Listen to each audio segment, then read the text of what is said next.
Yeah, Eric, I'm curious if are you able to turn your mind off of basketball like when you get these breaks or around the holidays at all? Only while I'm in San Diego. Pretty Like, easy, pretty easy on the boardwalk and being at Don Bravo's to turn it off, but only then. As soon as, but I mean, even then, it's watching tape and trying to figure things out. So I would say a little bit, Scotty, in all seriousness. Um, but the one place that my mind does get away a little bit is there because just so many friends and family and the beach. But other than that, no. do you find that to be good for you? Because I know you probably go 90 to nothing, you know, 300 plus days out of the year.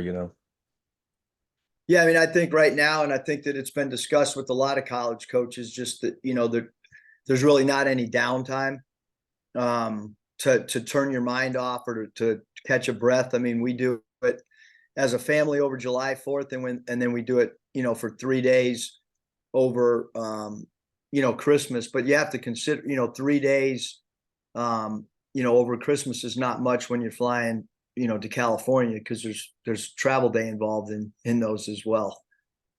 Last thing I've got just 5 games this month. How have you and how have the guys handled it and kind of taken to some of the downtime between games? Yeah, I mean, I think that once we get into a normal rhythm, which finals throws you off the rhythm. It wasn't that long ago where we did not have a Christmas break. I mean, when I played, we never went home for Christmas, and I know at Nevada, at least the first year or two, there was no Christmas break. Um, you know, I think the guys have done great. I mean, we've been able to go 2-a-days. Prior to the last game, we've gone 2-a-days. Since we came back from our Christmas break, and it's allowed us to clean some things up offensively. It's allowed us to do prep. It's allowed us hopefully to see some of the holes that we have in areas that we have to have growth in. Curtis? Must obviously Wilmington's had quite a bit of success on the road already. The win at Rupp stands out there. I guess what are some of the traits that you see in them that make them successful in those environments? Well, one, they're a deep team. Two, they have a great star in number 13, White, who can really score, high volume free throw attempt player. They run him off Iverson hoops. They'll isolate him in a zipper play for him to drive the ball hard. They have 3-point shooting surrounding 13, White. Newby's a really good shooter, number 1. Jenkins, number 0, is an incredible shooter. Ross can make shots at the power forward spot. Hodge can make shots. Both of their backup bigs, both of them can make threes. And then they have a point guard in Phillips, who's a really, really steady, heady, smart, excellent mid-range shooter, good dribble driver, really good player inside of 17 feet. They know their roles. They play with a good pace offensively. Defensively, they'll deny a little bit at times. They have a little bit of a 3/4 court press that they'll do at times. They'll switch a lot defensively. We've had enough time to dissect many of their games. You mentioned they played well on the road. They got a great record. It's a team that I'm sure in their conference will be at the top of their conference.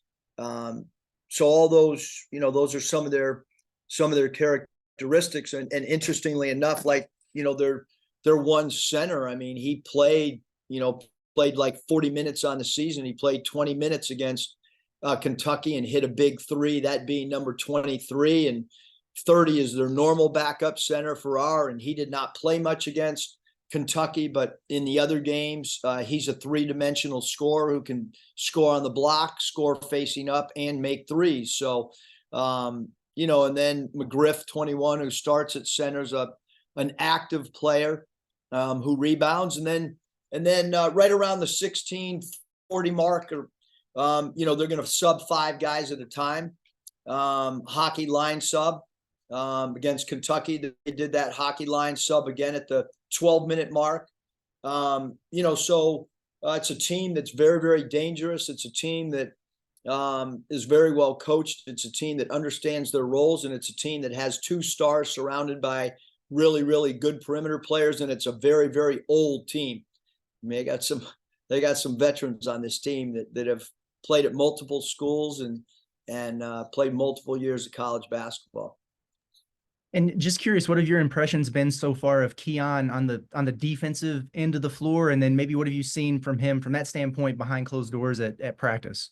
Yeah, I mean, we hope that Keon can, he gives us bounce. He gives us a sense of urgency, a sense of energy, gives us speed. He changes the complexion of our tempo offensively, especially defensively. He can pick up in the backcourt. We've been a low volume steal team. Hopefully he can add to that. I think last year as a freshman at Washington, because they play zone, I don't think that, we are hopeful that playing man-to-man defense, he's going to be able to create more steals than what you would get opportunistically in a zone. But been very happy with him. I think offensively, he's a guy that's going to give us when the shot clock is winding down. He is another guy that's going to be able to get a shot for us when the shot clock's winding down. Obviously, T. Mark's been a guy that's been able to do that, and Battle's been able to do that.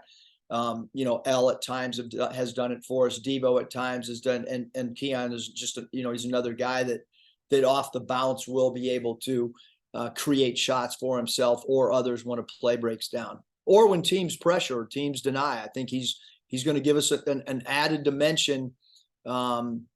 Against some of these teams that have some defenses that try to take you out of your stuff. I mean, even Wilmington, at times they're going to switch 1 through 5, and you've got to be able to have guys that can play the game without structure. And Keon's certainly a guy that can play and thrive against non-structured situations late clock. Jackson? Coach, what have you seen when you went back on film from the 4-guard lineup? What kind of stood out from that second half lineup that made you guys so successful? We played with pace. We played with energy. We got to loose balls quicker. Our post defense, actually, Devo Davis played as good a post defense as anybody we had. He was the one guy that fronted the post. He was the one guy that worked around a 3-quarter. Just the pace. I thought we shared the ball better. We had a sense of energy about our team as well. And then we become harder to guard when we do that as well. How much are you with that lineup specifically? Is there a concern with rebounding maybe or do you think it's something that could be sustainable, moving forward, playing those 4 guards and a big together? Yeah, I don't think, Jackson, that I've ever said we're rolling that lineup out.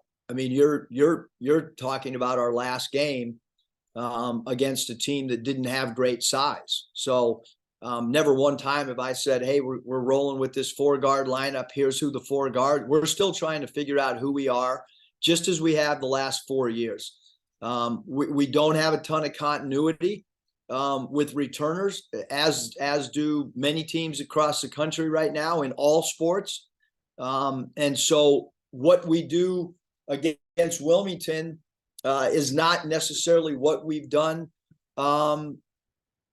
against Wilmington or Abilene Christian, or certainly not what we'll do against Auburn. So I think every game takes on its own identity. Every game you try to mix and match and try to figure out the way that we're going to defend Wilmington is not the way that we defended Abilene Christian. You want your core philosophies to be there. Whether we go, 4-guard lineup against teams that press, maybe that happens. Maybe a big's playing really well and you don't want to take him off the floor. I don't have a crystal ball on, but I do think that group in that particular game, Jackson, they played very, very well together. Bob? Eric, sorry, I was pressing the wrong thing there. Hey, I wanted to ask you about bench points. Sorry, I pressed the wrong thing a lot in a lot of games of late. Okay, well, you'll get it figured out. Hey, obviously KB's played off the bench all year and really most of his career. T-Mark's played off the bench of late. I know bench points are a big deal to you. Just kind of wondering what your philosophy is on that. And like you say, lineups can change, but at least of late, your top two scorers have been playing off the bench. Kind of what's your thoughts on that? Yeah, I mean, I do like Bob. It's really comforting to look down the bench and be able to have a go-to score. I mean, we did it with JD Note a few years ago.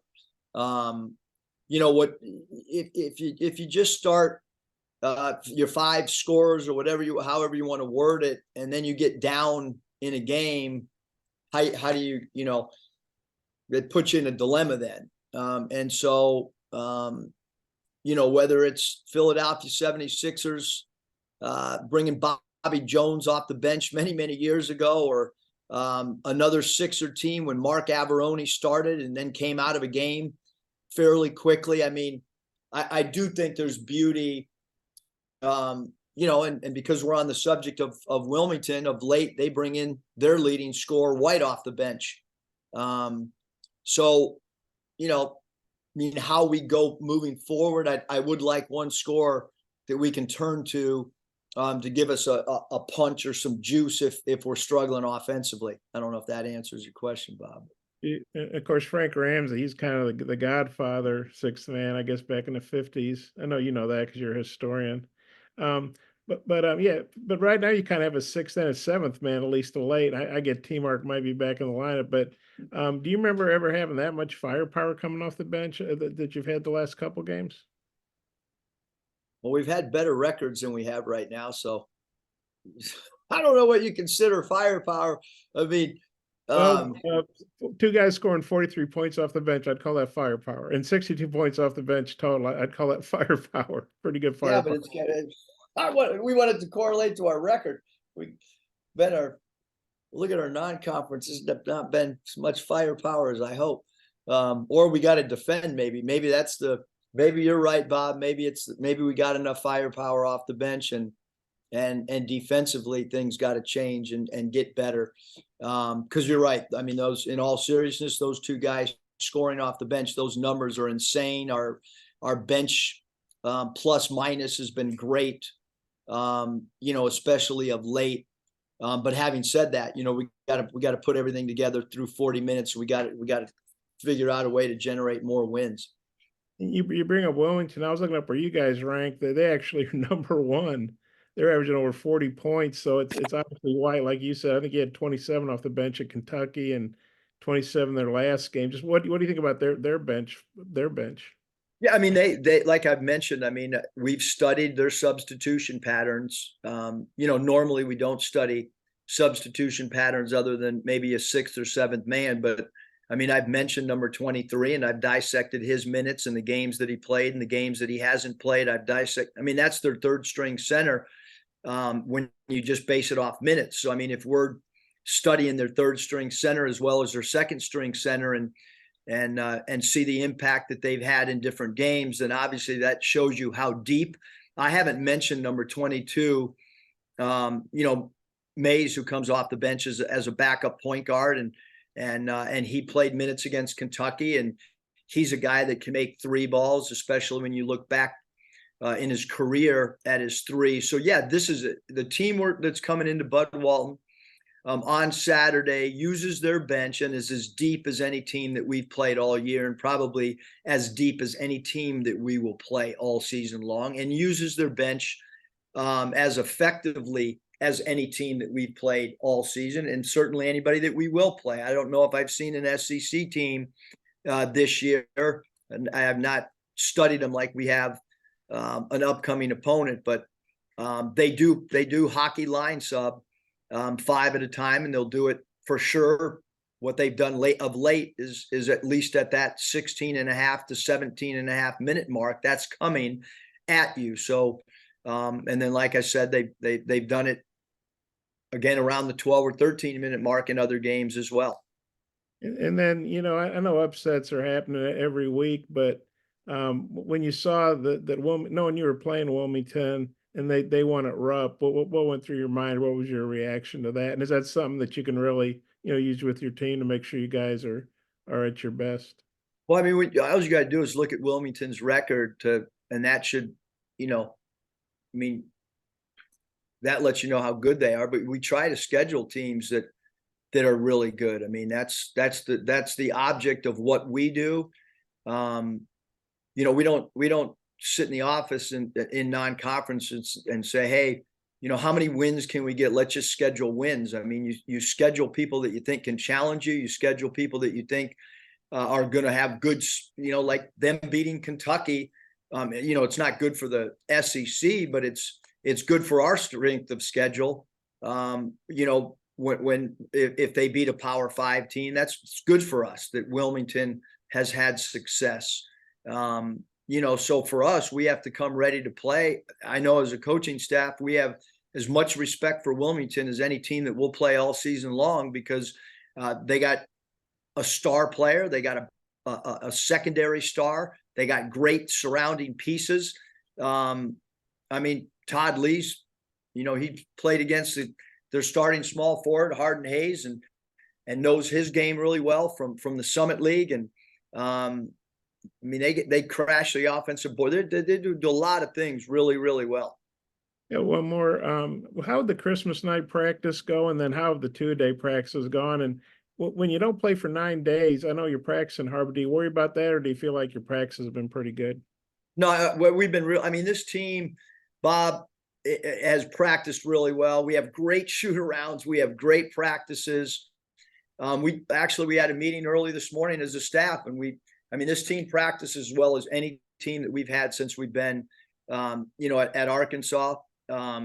Maybe doesn't practice quite as good as our team at Nevada with Caleb and Cody Martin and Jordan Caroline. But as far as any Arkansas team that we've had, they practice and have shoot-arounds as well. We got to carry it over the game for 40 minutes and have a sustained amount of urgency for 40 minutes. And hopefully, we're progressing towards that point.